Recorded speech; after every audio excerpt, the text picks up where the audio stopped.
González, director de estrategia de la firma de asesoramiento independiente Next Step Finance. Víctor, muy buenos días.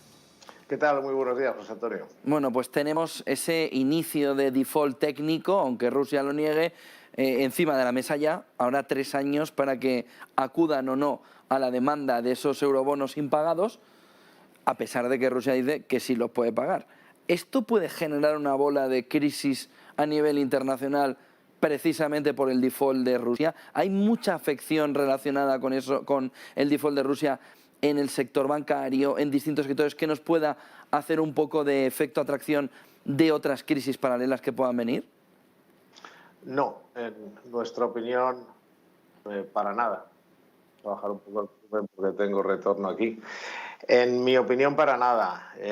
Yo creo que esto primero es algo totalmente descontado. No sé quién en el mercado puede imaginar que se puede, digamos, cortar todo tipo de transacciones a bancos rusos, medios de pago, en fin, todas las sanciones, todo lo que hemos visto, y que no vaya a haber un default. Pues si alguien se ha sorprendido, pues serán 1 o 2, entiendo, porque era tan obvio hace ya tiempo que esto iba a ocurrir, o que va a ocurrir, porque técnicamente se está con los detalles, pero básicamente si ocurre no creo que sea una sorpresa para nadie o para casi nadie, y lo que no es una sorpresa en los mercados, pues no afecta, está descontado en los precios. Respecto al tema de la exposición bancaria, también está descontado, yo creo. Habrá alguna novedad, a lo mejor alguien que tenía algo escondido debajo de la alfombra, pero en términos generales, cuando empezó la crisis, lo primero que hicieron los analistas de banca, insisto, de nuevo, todos los que conozcan un poco el negocio,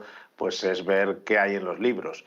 Y se vio, bueno, la exposición tan fuerte que podía tener en términos relativos al resto de Europa, Francia o Alemania, etcétera, etcétera, pero vamos, se ha visto, ya se sabe cuáles son esas cosas que se esconden debajo de la alfombra en los bancos franceses, alemanes y del resto de Europa, porque Estados Unidos tiene una exposición muy pequeña. Por lo tanto, a nivel del sector bancario hay otros problemas o otras consecuencias de la invasión rusa de Ucrania, pero desde luego por el tema del default no creo que, salvo de estas cosas, ya digo, que surgen ocasionalmente, de repente un banco de inversión que tenía un gran paquete y no lo había declarado, pero con todo el tiempo que ha pasado, los reguladores han tenido tiempo de sobra para ver quién esconde debajo de la alfombra un riesgo importante con Rusia, y también los analistas financieros.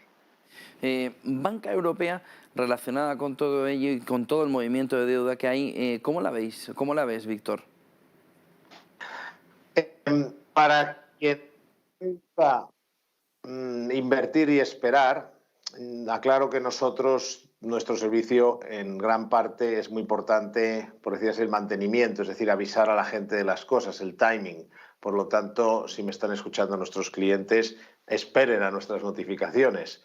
Esto es un poco como en las películas aquellas del ejército, que estaban rodeados los colonos por el ataque de los indios, y el capitán o el que mandara allí decía: no disparen hasta que yo lo diga, para que haya distancia suficiente. O sea, el timing en los mercados es muy importante, y aquí también lo es.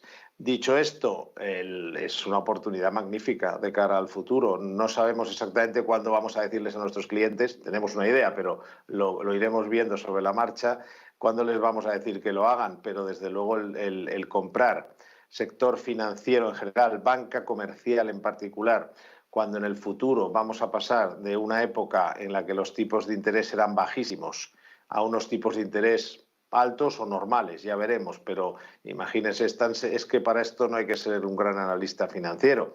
Los bancos viven de tomar dinero a un precio y colocarlo a otro, eso es el crédito bancario.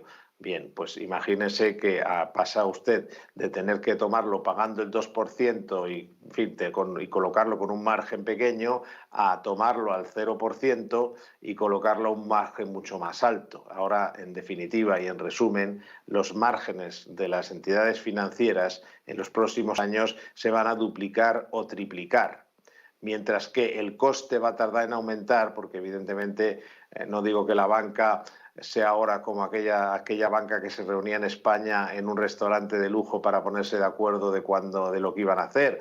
Pero hay una cierta tendencia a actuar de forma conjunta y no están especialmente interesados en remunerar fuertemente el pasivo. Tardarán mucho en hacerlo. Por lo tanto, durante un periodo bastante largo tomarán el dinero a cero, como ahora, y lo tomarán, pagarán el dinero ellos a cero, pero lo estarán colocando a un precio 2 o 3 veces superior que hace 5, 3, 2 años. Por lo tanto, su perspectiva en este sentido es muy buena. Alguien dirá, bueno, pero va a haber mucho impago, etcétera. Puede que haya impagos, tampoco estamos ahora mismo en una recesión y si la tenemos podría ser relativamente leve, ya veremos, pero luego cuando esa recesión sea superada, los tipos de interés seguirán siendo altos, los márgenes bancarios también. Pero dicho esto, muy interesante el sector bancario europeo, pero el timing aquí importa y mucho.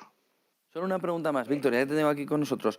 Kazaks del Banco Central Europeo acaba de decir que vale la pena considerar un aumento de 50 puntos básicos en julio. ¿Qué significaría una subida de 50 puntos básicos, sobre todo de cara al inversor? Porque sería cambiar mucho el paso sobre el movimiento de subida teniendo una demanda interna todavía tan débil en Europa. Tal vez en el caso del Banco Central Europeo es un poco excesivo, porque Europa es aquí quien paga la factura de las sanciones y el efecto en la economía europea está siendo demoledor de la inflación. De la inflación que genera ese efecto rebote de las sanciones, la subida del precio de la energía.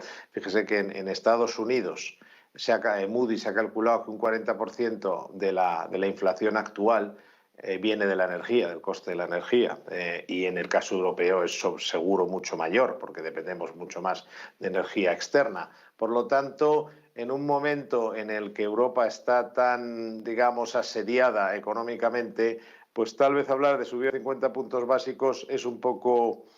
Subirlos, sí, porque no pueden estar donde están, pero a lo mejor hacerlo de 0,25 en 0,25 o de 25 puntos básicos en 25 puntos básicos, pues sería a lo mejor un poco más prudente. Bien, el mercado no se lo tomaría muy bien, creo, porque no descuenta subidas de esa magnitud en Europa.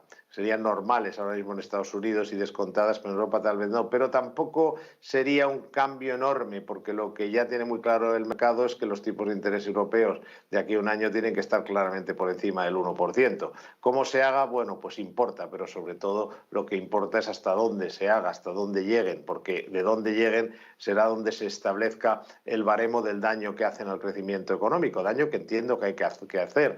Bueno, entiendo que hay que hacer otras cosas o se pueden hacer otras cosas, pero esto no viene al caso. Pero el BCE tiene una misión y si nadie le ayuda, por la parte política no recibe ayuda, pues entonces tiene que hacer estas cosas. Pero vamos, yo creo que sería mejor gradual y creo que el mercado no lo tomaría demasiado bien, aunque tampoco excesivamente mal, puesto que ya está esperando que los tipos, como digo, dentro de un año estén claramente por encima del 1 y probablemente muy cerca del 1,5. Pues muchísimas gracias, Víctor Álvaro González, director de estrategia de la firma de asesoramiento independiente Nextech Finance. Gracias, Víctor.